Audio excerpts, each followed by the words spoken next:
diurapi oleh roh, dia mati dan bangkit menjadi roh. Betul?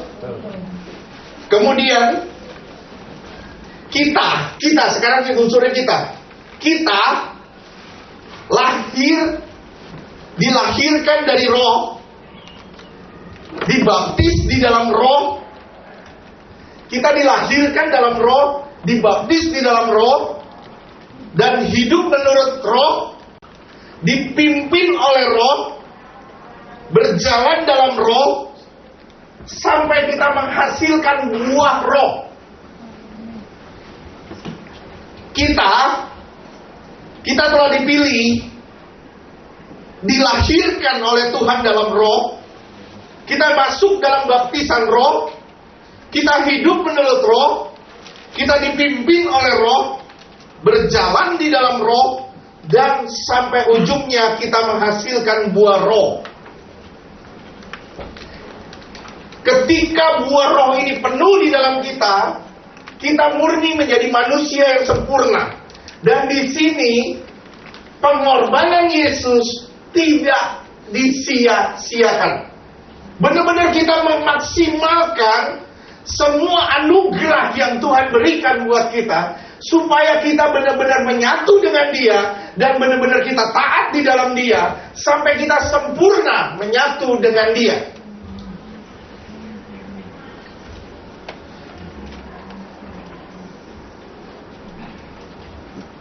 Imamat Melkisedek adalah imamat yang sempurna. Tapi imamat Lewi adalah imamat yang lemah dan imamat yang tidak sempurna. Kenapa saya sebut begitu? Karena imamat Lewi tidak bisa menghantar manusia sampai sempurna. Dia hanya bisa membawa doa-doa saudara 1 tahun 1 kali. Tapi Tuhan Yesus, dia masuk, dia mati 1 kali. Tapi selama-lamanya saudara bisa bersentuhan dengan Allah. Tujuannya apa? Saudara mengalami penyempurnaan terus-menerus. Saudara dipulihkan terus-menerus, sampai benar-benar saudara menjadi manusia-manusia Allah. Saudara catat baik-baik. Kristus adalah anak Allah yang telah menjelma menjadi anak manusia. Benar? Dia mengambil anak manusia. Dia ambil anak manusia untuk menjadi anak Allah. Betul? Sampai sini ngerti? Dia ambil anak manusia untuk menjadi anak Allah. Oleh sebab itu, imamat Melkisedek itu berdasarkan jelmaan Allah yang telah menjadi manusia. Tapi imamat Harun adalah imamat yang berdasarkan kelahiran. Harun dilahirkan di dalam dosa.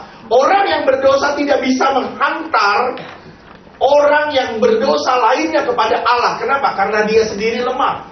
Dia sendiri nggak bisa. Oleh sebab itu, harus ada pribadi yang lain yang tidak berdosa, supaya saudara bisa dihantar kepada Allah. Dan pribadi itu hanya terdapat pada Yesus. Sekarang kita lihat, kita belajar sama-sama mengenai penebusan. Kita bicara mengenai penebusan. Kita sama-sama belajar mengenai penebusan. Coba buka di Keluaran 30 ayat 11 sampai 16. Tapi saya minta dibacanya pelan-pelan. Saya minta dibacanya pelan-pelan. Keluaran 30 ayat 11. Tuhan berfirman kepada Musa. Ya, terus 12. Apabila engkau menghitung jumlah orang Israel pada waktu mereka didaftarkan, maka haruslah mereka masing-masing mempersembahkan kepada Tuhan uang pendamaian karena nyawanya. Ya. Pada waktu orang mendaftarkan mereka, supaya jangan ada tulah di antara mereka pada waktu pendaftarannya itu. 13. Ayat 13, inilah yang harus dipersembahkan tiap-tiap orang yang akan termasuk orang-orang yang terdaftar itu. Ya. Setengah sikal ditimbang menurut sikal kudus. Ditimbang menurut sikal kudus. Terus lanjutkan. Saudara perhatikan ada kata sikal kudus. Terus? Sikal ini 20 gera beratnya. Setengah sikal itulah persembahan khusus kepada Tuhan. Iya, setengah sikal. Setengah sikal harus dipersembahkan sebagai uang tebusan nyawa. Terus 14. Ayat 14. Setiap orang yang akan termasuk orang-orang yang terdaftar itu yang berumur 20 tahun ke atas. Artinya sudah mengerti pada masa akil balik. Dia harus mempersembahkan setengah sikal. Terus? Haruslah mempersembahkan persembahan khusus itu kepada Tuhan. Terus? 15. Ayat 15. Orang kaya janganlah mempersembahkan lebih dari orang miskin. Terus? Dan orang miskin janganlah mempersembahkan kurang dari setengah sikal itu pada waktu dipersembahkan persembahan khusus itu kepada Tuhan. Iya. Untuk mengadakan pendamaian bagi nyawa kamu sekalian. Iya. Terus 16. Dan haruslah engkau memungut uang pendamaian itu dari orang Israel dan menggunakannya untuk ibadah dalam kemah pertemuan. Ini luar biasa nih. Ini luar biasa. Saudara berumur 20 tahun ke atas, saudara terhitung. Saudara harus ditebus setengah sikal. Nggak peduli orang kaya atau orang miskin, tetap harus setengah sikal. Misalnya si A kaya, dia nggak boleh beri 1 sikal. Si B miskin nggak boleh kurang dari setengah sikal. Nggak boleh, tetap harus setengah sikal. Setengah sikal itu sama dengan 2 dinar. Setengah sikal sama dengan 2 dinar. Coba lihat di Lukas 10 ayat 35.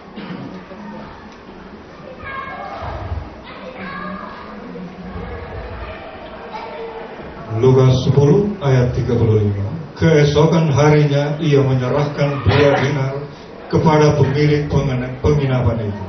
Katanya, rawatlah dia, dan jika kau belanjakan lebih dari ini, aku akan menggantikannya waktu aku kembali. Menyerahkan 2 dinar. 2 dinar itu bicara mengenai perawatan. 2 dinar itu bicara mengenai uang yang cukup untuk penginapan. Artinya saudara menginap di dunia ini, Tuhan memberi kapasitas kasih karunia setiap orang sama. Saya ditebus dengan 2 sikal, Imelda ditebus dengan 2 sikal, Carol ditebus dengan 2 sikal. Semua kita di sini ditebus dengan 2 sikal perak atau 2 dinar. Artinya, saudara dan saya telah ditebus oleh Tuhan, dan tebusannya itu sama. Nggak peduli saudara orang jahat, nggak peduli saudara orang baik, tetap sama kasih karunia-Nya. Tuhan memberi saudara cukup untuk selama saudara tinggal di dunia. Selama saudara tinggal di dunia, saudara mendapatkan perawatan, mendapatkan anugerah dari Tuhan, itu cukup. Saudara ditebus, sama, nggak ada beda. Makanya di ayat tadi, orang kaya nggak boleh beri lebih, orang miskin nggak boleh beli kurang. Kenapa? Karena batasnya cuma setengah sikal. Ini bicara mengenai penebusan darah Yesus yang tertumpah di atas kayu salib. Saudara dapat anugerah dari Tuhan, Ibu Yeti dapat anugerah dari Tuhan, saya dapat anugerah dari Tuhan, dan kita mendapatnya semuanya sama. Walaupun dulunya masa lalu kita kacau balau, walaupun dulunya kita membuat suatu kejahatan yang sangat keji, kita mempunyai hutang yang begitu besar sama Tuhan, tetap kita mendapatkan anugerah yang sama. Kita mendapatkan sesuatu yang sama. Kita ditebus. Tujuannya apa? Ketika saudara ditebus umur 20 tahun, artinya ketika saudara sudah percaya, sudah mengenal Tuhan, dan saudara mulai bisa ambil keputusan, saudara menyerahkan diri kepada Tuhan, dan saudara ditebus oleh Tuhan dengan setengah sikal. Artinya jumlah setiap orang yang ada di sini ditebusnya sama. anugerah yang diberikan kepada Pak Efrem tidak lebih dari anugerah yang diberikan kepada saya. Saya mendapatkan kasih karunia dari Tuhan sama dengan apa yang Tuhan berikan dengan Pak Efrem. Kita sama-sama mengalami tebusan dan darah yang sama. Saya mendapatkan darah Yesus, Pak Efrem juga mendapatkan darah Yesus yang sama, tidak yang lain, sama. Oleh sebab itu, semua orang yang ditebus itu mendapatkan anugerah yang sama. Saudara ditebus buat apa? Saya ditebus untuk berperang. Saudara ditebus untuk berperang. Tapi permasalahannya, orang Kristen begitu mengalami penebusan, mau pergi perang nggak? Mau pergi perang nggak? Santai. Seperti minggu lalu saya bilang, saudara bangun tidur, saudara udah perang. Bangun tidur, saudara perang. Perang lawan apa, Pak? Perang lawan keinginan. Keinginan untuk apa? Keinginan untuk tidur lagi. Saudara dilukai orang, saudara perang nggak? Perang nggak? Saudara perang lawan siapa? Lawan daging, lawan ego. Mau terluka atau mau beresin? Ini perang. Kita menghadapi peperangan terus menerus. Tapi permasalahannya, kekristenan sekarang begitu cengeng. Kita nggak peduli dengan namanya peperangan. Orang Kristen yang tidak maju berperang, saya bilang orang Kristen yang memandang murah darah Yesus. Saya ngomong sekali lagi, orang Kristen yang menolak berperang adalah orang Kristen yang memandang murah darah Yesus. Saya gak mau perang. Saya biarin, saya nikmatin aja karakter saya. Gue udah begini, lu mau apa? Gue mau marah, itu urusan gue. Gue mau begini, urusan gue. Orang Kristen begini, saya bilang, orang Kristen yang tidak berperang dan yang menganggap murah darah Yesus yang telah tercurah. Orang Kristen yang tidak mau mengekang dirinya. Orang Kristen yang selalu emosional.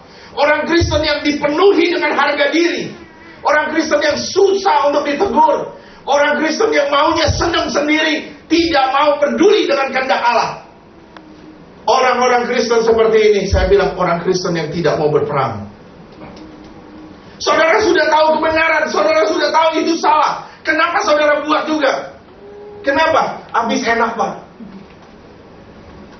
Orang Kristen yang seperti ini, saya bilang orang Kristen yang menganggap murah darah Yesus. Memandang murah darah Yesus. Bagaimana sih kita berperang? Sekarang saudara lihat ya, kita berperang. Saudara melihat, perhatikan baik-baik. Orang Israel pertama kali keluar dari tanah Mesir, dia menghadapi laut Tiberau. Betul? Begitu keluar dari laut, apa yang dihadapin? Yang pertama dihadapin langsung orang Amalek. Perang. Begitu saudara keluar dari kolam baptisan, yang saudara hadapin pertama apa? Daging. Perang. Amalek adalah keturunan dari Esau. Kejadian 36 ayatnya ke-12. Amalek adalah keturunan dari Esau, yang mengartikan manusia kedagingan atau manusia lama. Kejadian 36 ayat 12. Timna adalah gundik Elifas anak Esau. Ia melahirkan Amalek bagi Elifas. Itulah cucu-cucu Ada istri Esau. Iya.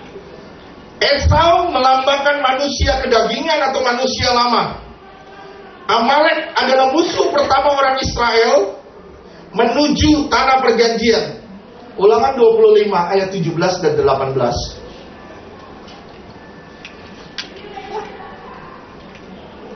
Ulangan 25 ayat 17 dan 18. Ulangan 25 ayat 17. Ingatlah apa yang dilakukan orang Amalek kepadamu pada waktu perjalananmu keluar dari Mesir. 18 ya. Bahwa engkau didatangi mereka di jalan, dan semua orang lemah pada barisan belakangmu dihantam mereka. Sedang engkau lelah dan lesu, mereka tidak takut akan Allah. Dosa hanya menghantam orang yang lemah. Betul gak? Kalau saudara tidak mau dihantam sama dosa, saya kasih tahu, saudara harus kuat di dalam Tuhan. Saudara harus punya keintiman dengan Tuhan. Saudara harus punya persekutuan dengan Tuhan. Saudara harus mengerti firman Tuhan, belajar firman dan menyatu dengan firman. Saudara bukan hanya duduk dan dengar firman Tuhan, tapi saudara keluar dan melakukan firman.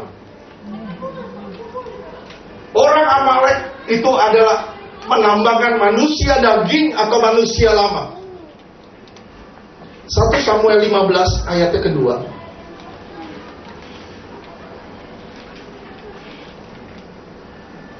1 Samuel 15 ayat 2. Beginilah firman Tuhan semesta alam. Aku akan membalas apa yang dilakukan orang Amalek kepada orang Israel, karena orang Amalek menghalang-halangi mereka ketika orang Israel pergi dari Mesir. Iya, aku akan balas orang Amalek. Kenapa? Karena dosa telah menghalangi saudara untuk masuk ke surga. Dosa telah menghalangi saudara untuk masuk pada kesempurnaan. Tuhan mau saudara menjadi manusia yang sempurna, menyatu dengan Dia, sama seperti Dia dalam segala hal, perkataanmu, perbuatanmu, tingkah lakumu, semua hidupmu benar-benar mencerminkan adanya Yesus di dalam kamu. Tuhan mau saudara benar-benar menjadi seperti Dia. Israel adalah keturunan Yakub yang melambangkan manusia roh. Roh akan berperang terus melawan daging. Siapa yang akan menang di dalam diri saya, di dalam diri saudara? Siapa? Nggak usah jawab. Keputusan ada di tangan kita sebenarnya. Kita mau memperkuat yang mana nih? Saya mau memperkuat manusia roh saya. Ya udah, masuk doa, bersekutu sama Tuhan, berkata tidak sama dosa. Saya mau memperkuat daging saya. Silakan hidup di dalam daging dan hiduplah suka-suka. Ketika saudara memperkuat daging saudara, tanpa saudara sadari, saudara terhalang untuk masuk dalam tanah perjanjian. Amin. Saudara dihalangi untuk masuk dalam tanah perjanjian. Gimana Pak, jadi Pak caranya supaya saya bisa lepas dari dosa dan dari ikatan? Kalau saudara tanya, gimana Pak caranya supaya saya lepas dari ikatan? Saya cuma bilang, Keluaran 17 ayat 9 sampai 11.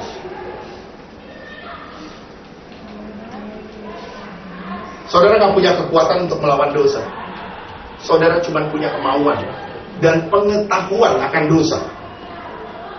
Saudara harus punya pengetahuan dan kemauan untuk melawan dosa. Terus, ya. Keluaran 17 ayat 9. Musa berkata kepada Yosua, pilihlah orang-orang bagi kita, lalu keluarlah berperang melawan orang Amalek. Besok aku akan berdiri di puncak bukit itu. Di puncak bukit itu. Terus, dengan memegang tongkat Allah di tanganku. Terus. Lalu Yosua melakukan seperti yang dikatakan Musa kepadanya dan berperang melawan orang Amalek. Tetapi Musa, Harun dan Hur telah naik ke puncak bukit. Iya. Yang pertama, kalau saudara mau menang dari dosa, mau menang nggak dari dosa? Mau menang nggak? Kecuali saudara mau masuk neraka gitu aja. Saudara mungkin bilang, Pak, kasih karunia Tuhan tidak terbatas. Betul, kasih karunia Tuhan tidak terbatas. Tapi saya kasih tahu kepada saudara, kita diselamatkan bukan karena perbuatan. Betul? Tapi perbuatan kamu yang ngaco cukup membawa kamu kepada neraka. Saya diselamatkan bukan karena perbuatan, bukan karena seorang baik, enggak. Tapi ketidakbaikan saya setelah saya memperoleh keselamatan, ketidakbertanggungjawaban saya ketika saya memperoleh keselamatan, cukup menjadi alasan untuk hilangnya keselamatan ini.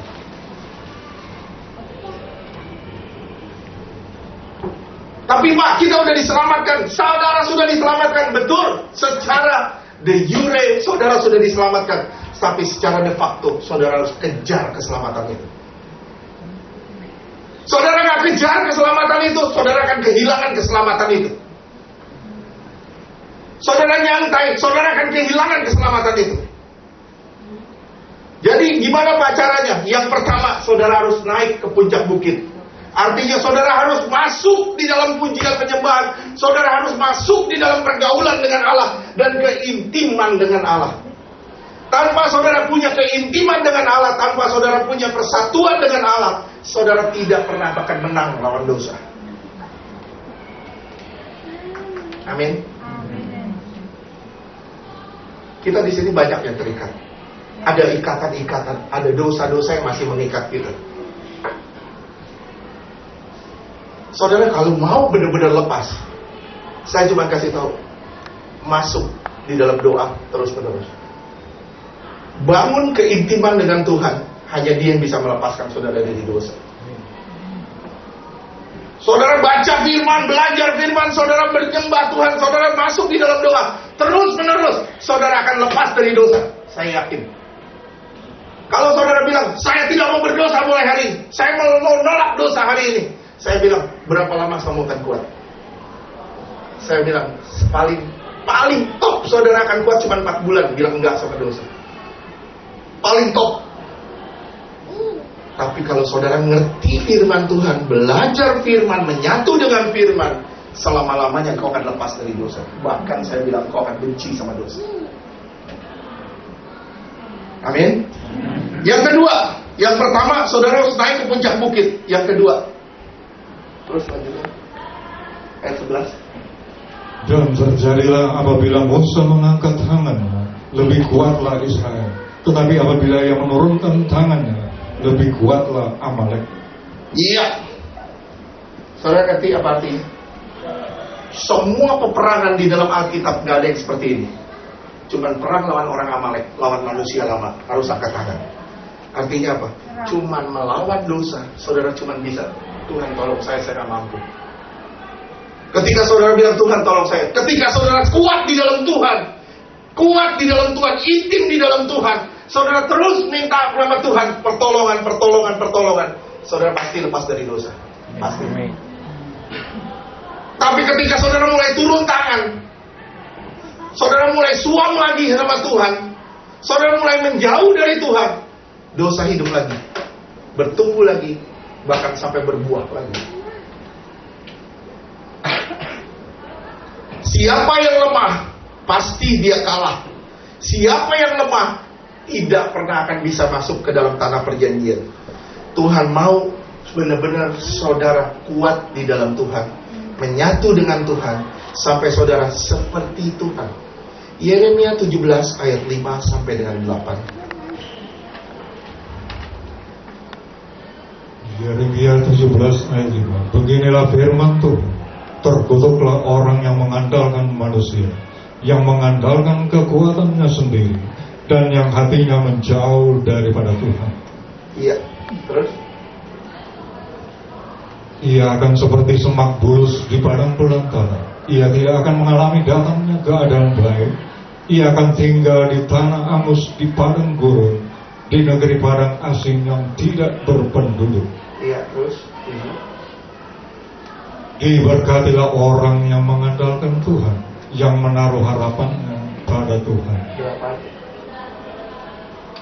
Ia akan seperti pohon yang ditanam di tepi air, yang merambatkan akar-akarnya ke tepi batang air, dan yang tidak mengalami datangnya panas terik, yang daunnya tetap hijau, yang tidak khawatir dalam tahun kering, dan yang tidak berhenti menghasilkan buah. Saudara akan terus menghasilkan buah. Terus menghasilkan buah. Saudara hidup di dalam roh, saudara akan menghasilkan buah roh. Saudara hidup di dalam daging, saudara akan menghasilkan buah daging. Betul? Yang mana yang kita pilih? Saya memilih roh Tuhan. Saya memilih roh Pak. Kalau saudara memilih roh, pusatkan hidup saudara untuk tunduk kepada roh. Kalau saudara memilih hidup di dalam roh, benar-benar pusatkan hati saudara untuk berjalan di dalam roh, bukan lagi di dalam daging. Jadi saudara harus naik ke bukit, saudara harus angkat tangan karena saudara tidak punya kemampuan apa-apa. Oleh sebab itu saudara harus mengandalkan Tuhan 100% untuk melepaskan diri dari dosa. Terus gimana Pak? Caranya lagi. Ada cara lain lagi. Saudara mau lepas dari dosa, saudara melepas dari dosa, saudara akan dibawa sama Tuhan ke tanah perjanjian. Saudara nggak akan bisa dibawa ke tanah perjanjian kalau saudara masih terikat dengan dosa. Amin? Amin nggak? Makanya saya pernah ngomong, orang yang terikat tidak pernah akan terangkat. Orang yang terikat tidak pernah akan terangkat, justru terseret ke bawah. Orang yang terikat itu akan terseret ke bawah, tapi orang yang terlepas dari ikatan baru bisa naik ke atas. Teorinya begitu. Contohnya Freddy, dia mau terbang, dia punya sayap, dia mau terbang. Saya tarik kakinya ke bawah, bisa terbang nggak? Susah buat dia. Yang semestinya dia bisa terbang enak, akhirnya dia nggak bisa terbang, akhirnya bisa jatuh lagi, bisa jatuh lagi, bisa jatuh lagi. Saya yakin orang yang terikat tidak pernah bisa terangkat. Kalau saudara benar-benar rindu diangkat sama Tuhan dan menyatu, berjumpa dengan Tuhan di awan-awan, saya cuma kasih tahu, lepaskan dirimu dari ikatan. Gimana caranya saya melepaskan diri dari ikatan? Saudara harus naik ke bukit. Kedua, saudara harus angkat tangan. Naik ketiga. Gimana caranya saudara lepas dari dosa? Keluaran 12 ayat 7 sampai 9. Keluaran 12 ayat 7 sampai 9. Keluaran 12 ayat 7. Kemudian dari darahnya haruslah diambil sedikit dan dibubukkan pada kedua tiang pintu dan pada ambang atas, pada rumah-rumah di mana orang memakannya. Satu, gimana caranya saudara lepas dosa? Saudara harus mengalami penebusan oleh darah Yesus lebih dulu. Siapa di sini belum ditebus? Siapa di sini belum ditebus? Saya yakin semua sudah ditebus. Amin. Semua sudah ditebus. Saya tanya, apakah saudara sudah selamat? Oke, kita lanjutkan. Terus lanjutkan ayat 8. Pertama ada darah domba, artinya penebusan. Yang kedua, terus dagingnya harus dimakan mereka pada malam itu juga. Malam itu juga harus makan daging domba itu. Terus yang dipanggang mereka harus makan dengan roti yang tidak beragi. Harus dimakan dengan roti yang tidak beragi. Ragi melambangkan manusia lama. Kalau saudara mau lepas dari dosa, satu, saudara harus makan daging domba. Artinya firman Tuhan harus saudara telan nih. Saudara gak akan bisa lepas dari dosa kalau saudara baca firman ketiduran. Saudara gak akan bisa lepas dari dosa kalau saudara duduk dengar firman, saudara tidur. Saudara gak akan bisa lepas dari dosa kalau saudara mau. Kalau saudara benar-benar mau lepas dari dosa, mulai hari ini maunya Tuhan, bukan mau-maumu. Satu, saudara harus ditebus, makan daging, artinya firman. Makannya tidak boleh mentah, tidak boleh direbus, tapi harus dipanggang. Terus baca. Dagingnya tadi 8. Dagingnya beserta sayur pahit. Makannya beserta sayur pahit. Terus ayat 9. Janganlah kamu memakannya mentah atau direbus dalam air. Gak boleh mentah, gak boleh direbus. Terus hanya dipanggang di api. Hanya boleh dipanggang di dalam api. Terus lengkap dengan kepalanya dan betisnya dan isi perut. Harus lengkap dengan kepala, betis dan semua isi perutnya. Artinya saudara harus meninggalkan cara hidup saudara yang lama. Cara hidup saudara yang beragi, saudara harus jauhin dulu. Yang pertama. Yang kedua, saudara harus makan daging domba itu, tidak boleh mentah. Artinya Kristus hanya sebagai manusia baik yang harus ditiru. Saudara menganggap Kristus sebagai manusia baik yang harus ditiru, saudara memakan daging itu mentah. Kedua, makannya tidak boleh direbus. Artinya kematian Kristus hanya sebagai kematian orang-orang yang baik, bukan kematian bagi dosa. Kematian Yesus hanya sebagai kematian martir, bukan kematian buat dosa.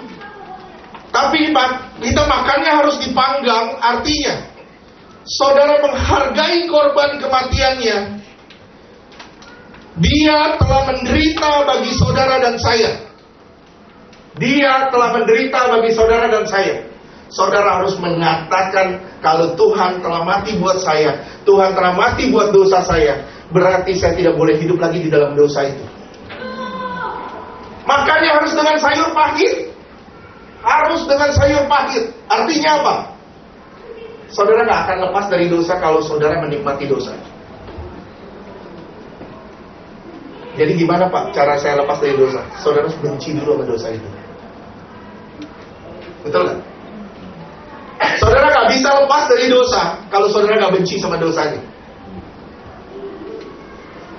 Oleh sebab itu dalam pelayanan saya selalu melihat 3 hal. 3. Orang yang terikat itu ada 3. 1 masih menikmati. Sorry ya, kalau masih menikmati dosa, Yesus datang di depan pun ditolak. Kenapa? Yesus datang di depan, berhenti, stop. Tuhan masih enak, Tuhan masih enak, gak bisa. Yang kedua, orang itu sudah bermasalah tapi masih menikmati. Ini tunggu anugerah dari Tuhan. Saya tahu kebenaran tapi saya gak bisa ngelawan. Dia butuh anugerah, dia harus angkat tangan. Nah yang ketiga, orang ini sudah sakit, sudah bermasalah. Misalnya ada si A terikat dengan dosa, gak lama dia sakit. Terus gimana? Dia bilang, wah saya harus stop dari dosa ini. Dokter sendiri yang bilang, lu kalau mau mati aja. Kalau lu mau hidup, stop dari dosa itu. Nggak mau, begitu sampai ke tingkat ini, begitu sampai ke taraf ini, dia bilang, daripada gue mati konyol, mendingan gue stop dari dosa. Nah orang yang tipe ketiga ini gampang sekali untuk lepas. Orang tipe ketiga ini gampang sekali untuk lepas. Nah saudara sekarang di mana tarafnya?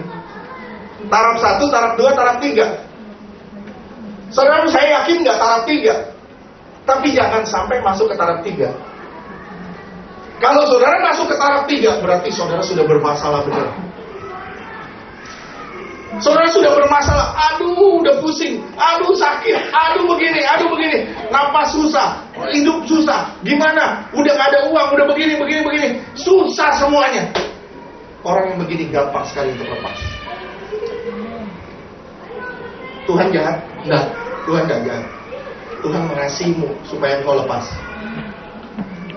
Tapi saya selalu ngomong, saya berapa kali saya ngomong, betul gak? Saya bilang gini, mau ditegur dengan cara halus atau cara kasar? Mau ditegur dengan cara halus atau cara kasar? Kalau cara halus gimana? Dengar firman, lakukan. Betul? Mau cara kasar? Dengar firman, lawan. Cara kasar. Nanti kamu kena karena cara kasar.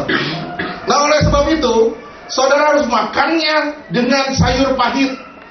Seseorang yang mau lepas dari Mesir, seorang yang mau lepas dari Mesir harus benci dengan Mesir dulu.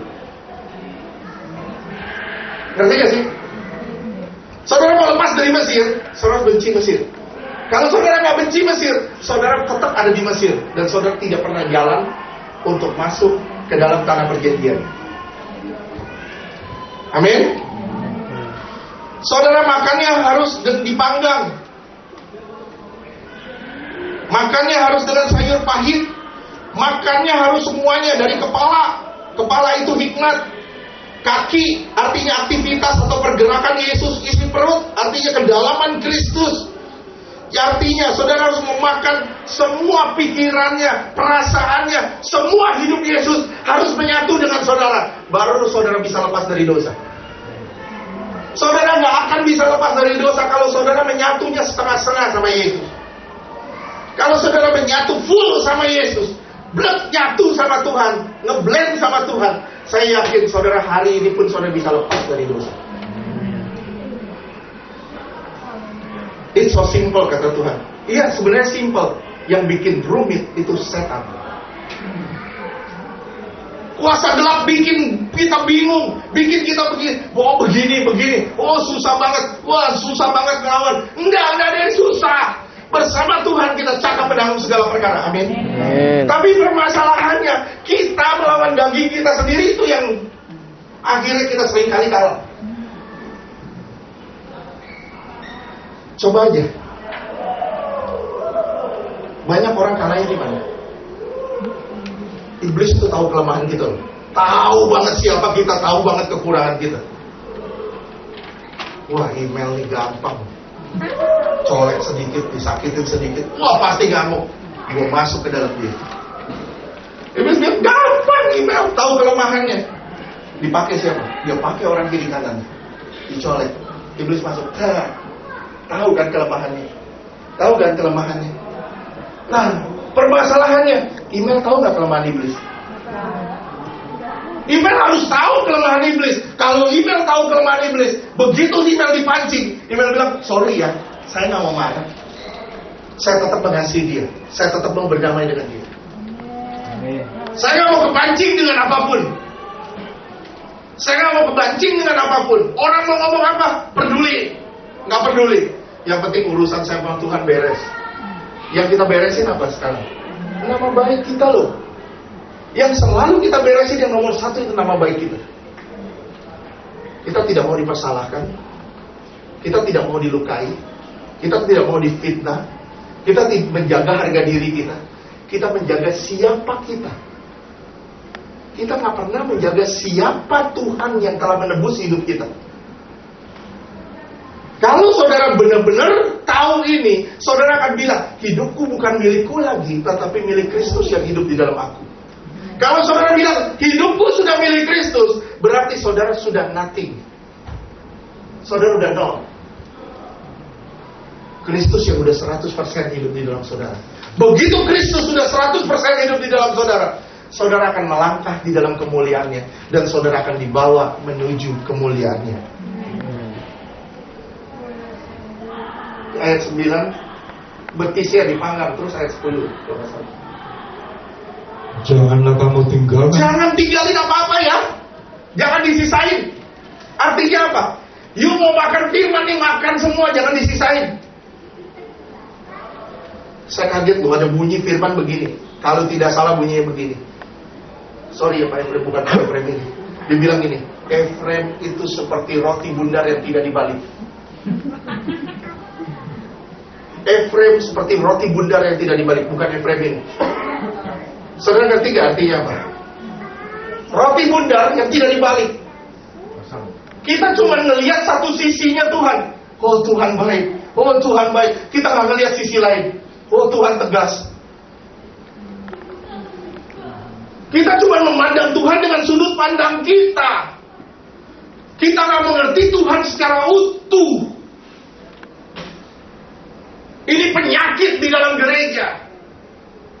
Saya bilang ini penyakit di dalam kekristenan. Jemaat selalu dicekokin dengan semua yang enak. Akhirnya apa? Jemaat tidak mau berkata tidak sama dosa.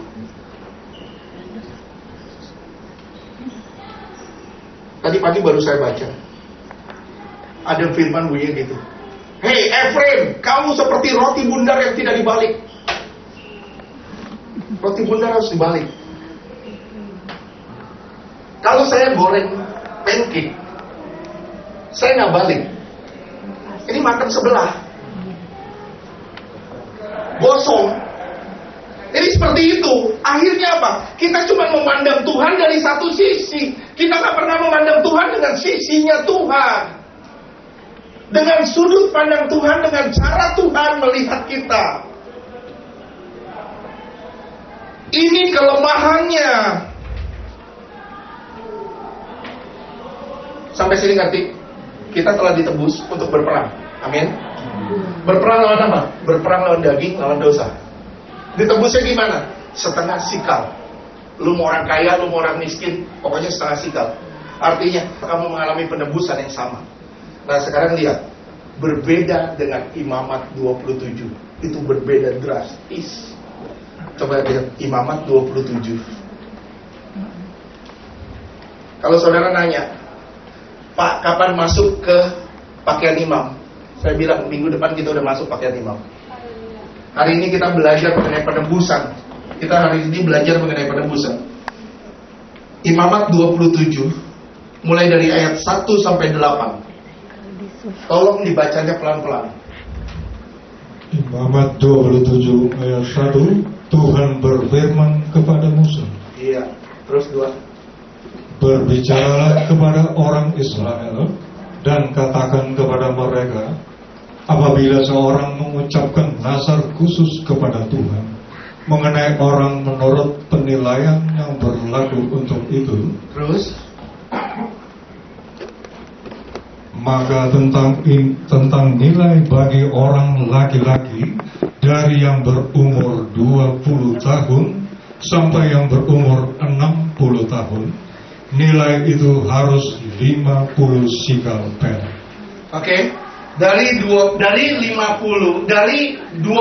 sampai 60 tahun itu dibayar 50 sikal perak. Perhatiin, 50 sikal perak. 20 sampai 60 tahun. Terus lanjutan. Ditimbang menurut sikal kudus. Apa arti sikal kudus sih? Sikal kudus apa sih artinya? Sikal kudus itu timbangan Allah. Timbangan kita itu tidak adil. Timbangan kita tidak adil. Oleh sebab itu disebut sikal kudus, artinya timbangan Allah itu benar. Terus lanjutkan. Ya, sempat. Tetapi jikalau itu seorang perempuan, maka nilai itu harus 30 sikal. Perempuan 30 sikal, laki-laki 50 sikal. Loh kok Pak beda-beda gini? Nah ini bedanya. Kita akan belajar. Kita belajar sama-sama. Pak 20 sampai 60 tahun 50 sikal. Tapi kalau perempuan 30 sikal. Nah terus lanjutkan. Halo. Jikalau itu mengenai seorang dari yang berumur 5 tahun sampai yang berumur 20 tahun, 5 sampai 20 tahun. Terus maka bagi laki-laki nilai itu harus 20 sikal. 20 sikal laki-laki. Tapi perempuan, Dan bagi perempuan 10 sikal. perempuan 10 sikal. Terus lanjutkan. Aduh, kalau ada apa-apa tulis enak. Lupa. Jikalau itu mengenai seorang dari yang berumur 1 bulan sampai berumur 5 tahun, Dari 1 bulan sampai 5 tahun. Terus maka bagi laki-laki nilai itu harus 5 sikal perak. laki-laki 5 sikal. Perempuan Dan bagi perempuan 3 sikal. 3 sikal. Terus Ayat 7, jikalau itu mengenai seorang yang berumur 60 tahun atau lebih, jikalau itu mengenai laki-laki, maka nilai itu harus 15 sikal. 60 tahun ke atas artinya usia manula. Turun nilainya. Jadi 15 sikal. Terus Dan bagi perempuan 10 sikal. bagi perempuan 10 sikal. Terus lanjutkan. Kita biasanya bicara mengenai hasta. Tapi kalau penebusan kita bicara mengenai sikal. Ini sikal perak. Perak itu artinya penebusan. Perak itu artinya penebusan. Terus Tetapi jikalau orang itu terlalu miskin untuk membayar nilai itu, saudara perhatiin ya, terlalu miskin untuk membayar. Terus maka haruslah dihadapkannya orang yang dinazarkannya itu kepada imam. Dan imam harus menilainya sesuai dengan kemampuan orang yang bernazar itu. Imam harus menentukan nilainya. ayat 9. Bingung ya? Bingung nggak? Enggak. Ini dibagi nih umurnya sama Tuhan. Dibagi 0 sampai 1 bulan sampai 5 tahun. 5 sampai 20 tahun. 1 bulan sampai 5 tahun masa anak-anak. 5 sampai 20 masa remaja. 20 sampai 60 masa dewasa. 60 ke atas manula. Dibagi, itu berbeda nilainya. Terus bagi lagi, perempuan sama laki-laki harus beda. Nggak boleh sama nilainya. Terus Jikalau itu termasuk hewan yang boleh dipersembahkan sebagai persembahan kepada Tuhan, oke, 8 aja deh, sampai 8. Sampai 8. Paling sedikit itu 6 kali dibanding orang yang ditebus yang pertama, setengah sikal. Paling sedikit artinya berapa? 3 sikal. 6 kali. Setengah kali 6 berapa? 3. Itu paling minimal. Paling minimal. Biaya paling minimal. Lah Pak, kenapa Pak? Tadi kok di Keluaran dibilang setengah sikal, tapi di Imamat kok ada berbeda sesuai dengan jenjang umur. Di Keluaran itu bicara mengenai kasih karunia. Saudara mendapatkan anugerah sama. Tidak boleh ada yang lebih, tidak boleh ada yang kurang. Tapi ini bicara mengenai tingkat kerohanian. Tingkat kerohanian, umur kerohanian. Saudara mungkin bilang, Pak, saya udah ikut Tuhan udah 20 tahun. Saya boleh bilang ya, saudara boleh ikut Tuhan 20-30 tahun. Tapi umur rohani saudara belum tentu 20-30 tahun. Umur rohani saudara bisa baru 7 tahun. Umur rohani saudara bisa 40 tahun. Umur rohani saudara belum tentu sesuai dengan umur ketika saudara terima Yesus sebagai Tuhan dan Juru Selamat.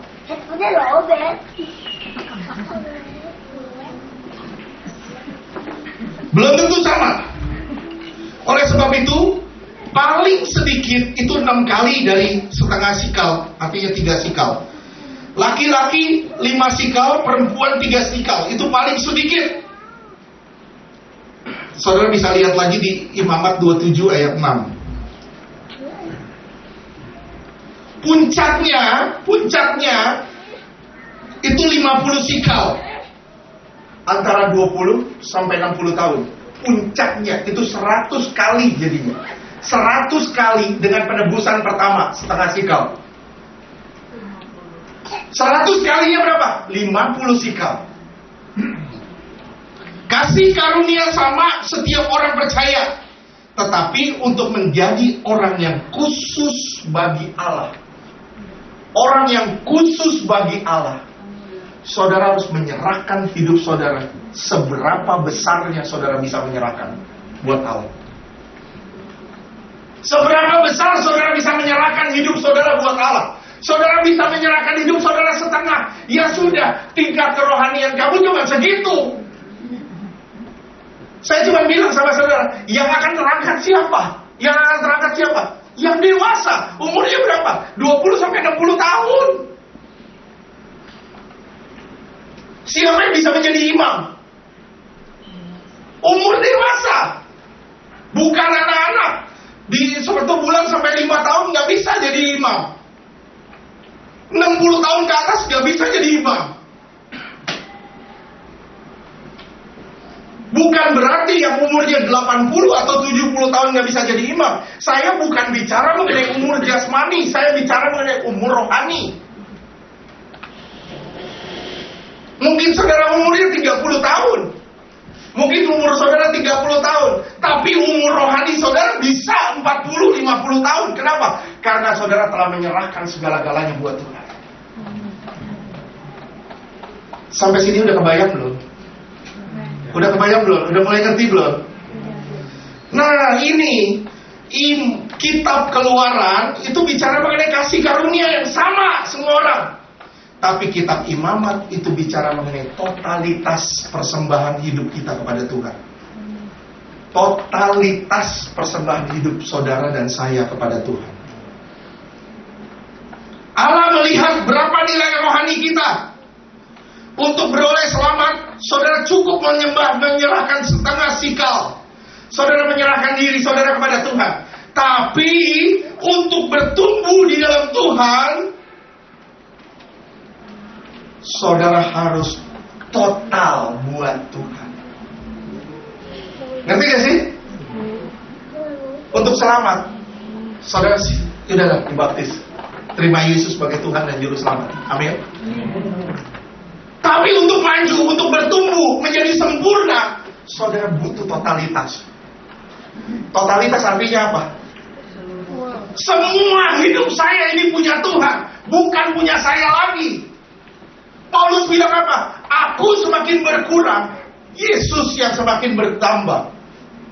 Aku aku semakin berkurang, Yesus semakin bertambah. Kalau aku semakin berkurang dan Yesus semakin bertambah, maka semakin hari aku semakin disempurnakan di dalam Dia. Amin. Ini kuncinya. Ini kuncinya. Menurut kasih karunia semua orang sama. Roma 5 ayat 12. Semua orang telah berdosa. Roma 5 ayat 12. Sebab itu sama seperti dosa telah masuk ke dalam dunia oleh satu orang, dan oleh dosa itu juga maut.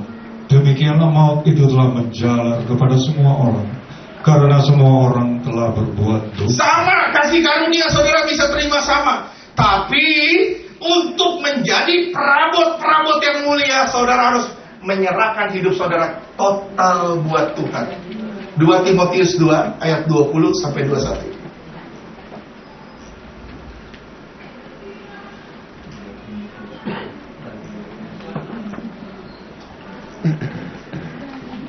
Dua Timotius 2 ayat 20 dan 21. 2 Timotius 2 ayat 20. Dalam rumah yang besar bukan hanya terdapat perabot dari emas dan perak, melainkan juga dari kayu dan tanah. Yang pertama dipakai untuk maksud yang mulia. Yang pertama akan dipakai dengan maksud yang mulia. Dan yang terakhir untuk maksud yang kurang mulia. Yang terakhir dipakai untuk maksud yang kurang mulia. Pertanyaan saya sama saudara, saudara mau dipakai yang mana? Yang mana? Saudara mau dipakai yang mulia. Kalau saudara mau dipakai yang mulia, saudara harus menyerahkan juga hidup saudara seluruhnya buat Tuhan. Saudara menyerahkan setengah, saudara gak akan pernah jadi mulia. Saudara kalau menyerahkan total buat Tuhan, baru saudara bisa jadi mulia. Menyerahkan diri saudara total buat Tuhan, sampai saudara itu nol, sampai saudara gak ada apa-apanya lagi. Tapi yang berarti itu Tuhan yang telah memenuhi hidup saudara. Tuhan telah memenuhi hidup saudara, dan Tuhan telah menguasai hidup saudara, sampai saudara benar-benar tidak ada apa-apa lagi, tapi Tuhan yang ada apa-apanya. 2 Timotius 2 ayat 20 21 ya. Ayat 20 21. Jika seorang menyucikan dirinya dari hal-hal yang jahat. Perhatikan baik-baik, perhatikan kata-kata ini. Perhatikan baik-baik kata-kata ini. Jika seorang menyucikan dirinya dari hal-hal yang jahat, terus ia akan menjadi perabot rumah untuk maksud yang mulia. baru saudara bisa menjadi perabot untuk maksud yang mulia.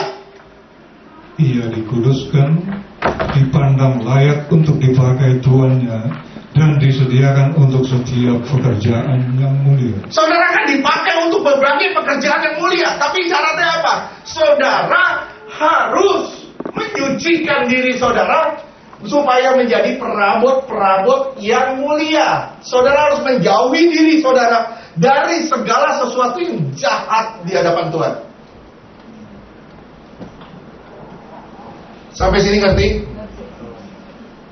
Saya bicara ada dua nih. Sekarang saya bicara ada dua. Kalau saya bicara mengenai terumur kerohanian, saya bicara ada dua. Satu, fungsi. Fungsi rohani. Kedua, ketulusan dalam memberi. Yang pertama, fungsi rohani. Yang kedua, ketulusan dalam memberi. Ada orang yang fungsi rohaninya berjalan, tapi yang kedua, ketulusannya nggak ada. Rajin pelayanan, aktif di dalam gereja, tapi ketulusannya mana? Mana kata tidaknya sama dosa?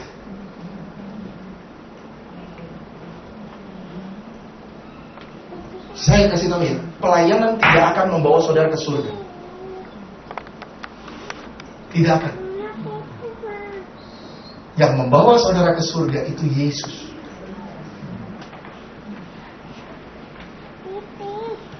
Pelayanan, saudara bersyukur sama Tuhan kalau saudara dilibatkan sama Tuhan menjadi imam-imam Allah. Saudara sedang mengalami penyempurnaan.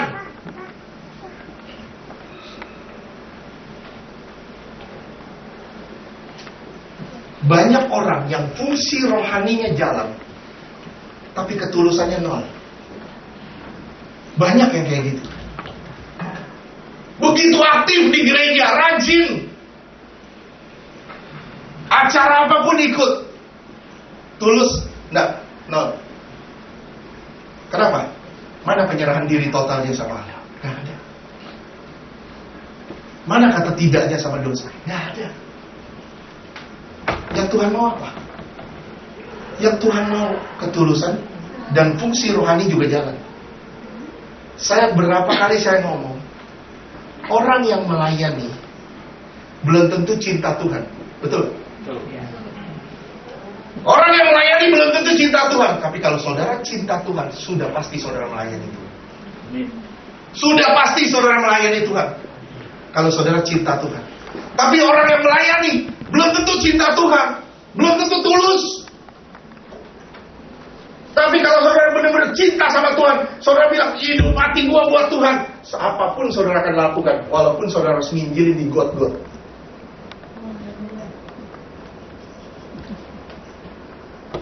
Kita bersyukur loh, punya tempat ibadah, masih ada AC, masih ini. Kita bersyukur begini. Banyak orang yang jauh di bawah kita. Kalau saudara melihat ke atas, saudara pasti bilang, banyak yang lebih bagus dari kita.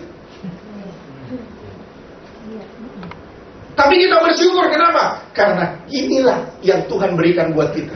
Jika kita setia dengan perkara-perkara kecil, Tuhan pasti sediakan perkara-perkara besar buat kita. Amin. Kalau saudara terus melayani Tuhan, terus setia kepada Tuhan, terus total all out buat Tuhan, saya yakin fungsi imam itu akan jalan dalam diri saudara. Fungsi imam itu akan jalan. Syaratnya apa? Saudara mati dulu buat Tuhan. Mau mati buat Tuhan? Mati daging. Betul, mati daging. Mau mati buat Tuhan? Mau mati buat Tuhan? Nggak ada yang jawab kan? Mau mati nggak buat Tuhan? Amin? Mau? Bener? Mau? Siap gak disakitin orang? Siap. Siap gak disakitin orang? Siap gak difitnah orang? Siap gak diomongin orang? Siap, begitu sampai siap gak disakitin orang? Tiba-tiba nggak ngerti bahasa Indonesia. Tiba-tiba nggak ngerti bahasa Indonesia. Kalau kita bilang siap buat Tuhan, apapun yang terjadi kita siap buat Tuhan. Tuhan mau ditarik, mau dibawa kemana, mau diseret kemana, silakan. Yang penting itu buat Tuhan, bukan buat saya lagi. Hidupku sudah milik Tuhan, bukan milik saya. Saudara ditebus. Fungsi rohani saudara harus jalan dan ketulusan saudara juga harus benar. Banyak orang melayani tidak sesuai panggilan, tidak ada ketulusan. Orang yang hanya sekedar selamat, nggak mau serahkan diri total kepada Allah. Orang ini menganggap gampang kerohanian. Begitu saudara dipanggil Tuhan, saudara baru tahu nanti. Ya ilah, di dunia gue udah tua, 50 tahun, umur udah 30 tahun. Begitu sampai surga masih pakai popok. Saya cuma bilang saudara sekedar selamat. Saya cuma bilang sama saudara, jangan mau sekedar selamat. Saudara harus sempurna. Saudara harus sempurna. Saya harus sempurna, saudara harus sempurna. Kita semua harus sempurna. Apakah saudara saya sudah sempurna? Belum. Apakah saudara sudah sempurna? Belum. Kenapa? Kalau saya sudah sempurna, saya sudah sama Tuhan sekarang. Saya lagi diproses menuju kesempurnaan. Kita sama-sama belajar, tapi kita jangan sia-siakan. Kita lagi bertumbuh nih sekarang, lagi maju nih. Lagi maju. Jangan berusaha untuk mundur lagi. Jangan berusaha untuk tengok ke belakang. Jangan berusaha untuk mengambil apa yang sudah kita tinggalkan. Umur dibagi atas 4 hal. 1 sampai 5 tahun itu umur anak-anak. 5 sampai 20 tahun itu usia remaja. 20 sampai 60 tahun itu usia dewasa. 60 tahun ke atas usia tua. Terhadap orang Israel, Tuhan menyatakan pada usia jasmani. Tetapi pada kita, dilihat seberapa besar penyerahan diri total kita kepada Allah. Untuk orang Israel dilihat dari usia, tapi untuk kita dilihatnya dari seberapa besar penyerahan hidup kita kepada Allah. Saya tanya sama saudara, apakah saudara sudah menyerahkan segala-galanya buat Tuhan? Apakah saudara masih mau Tuhan menyerahkan segala-galanya buat saudara? Kita terjebak di balik ego kita. Harusnya anak yang sudah menjadi dewasa, dia tidak lagi hidup bagi dirinya, tapi hidup bagi orang tuanya. Amin. Contoh, Samuel waktu masih kecil, kamu dikasih apa aja? Terima. Bersyukur, ya. Nanti suatu hari kamu kerja, kamu harus beri orang tua kamu. Betul gak? Betul gak? Kamu disekolahin sekarang, betul? Suatu hari kamu akan membalas semua kebaikan orang tua kita. Itu yang disebut dewasa. Dulu saudara bisa terima aja, mau apa minta, mau apa minta, dapat, semuanya dapat dari Tuhan. Begitu kamu sudah dewasa, Yesus bilang apa sama Petrus? Dahulu kamu masih muda, kamu mau pergi kemana aja silahkan. Yesus bilang apa? Nanti kamu sudah tua, kamu akan diseret ke tempat pengadilan, kamu akan dibawa kemana? Artinya nanti umur rohani kamu bertambah dewasa, kamu akan bilang tidak sama dosa. Tambah hari kamu tambah dewasa, tambah hari kamu tambah total buat Tuhan. Amin. Nah, ini keinginan Tuhan dan inilah kerinduan hati Tuhan. Setelah orang beroleh selamat, seharusnya ada nilainya. Tapi banyak orang Kristen sekarang menganggap dirinya tidak bernilai. Dia tidak mau menyerahkan hidupnya total kepada Allah. Roh Kudus memimpin orang untuk penyerahan total. Tapi kenapa Pak, umur 60 tahun ke atas, kenapa pembayarannya menurun? Pembayarannya menurun. Kenapa? Kenapa? Kenapa? Dulu semangat. Lama-lama balik lagi ke dosa lama. Balik lagi ke dosa lama. Semangatnya kendor. Apa artinya? Suam kuku. Saudara tidak panas, tidak dingin. Saudara kembali lagi ke dosa lama. Artinya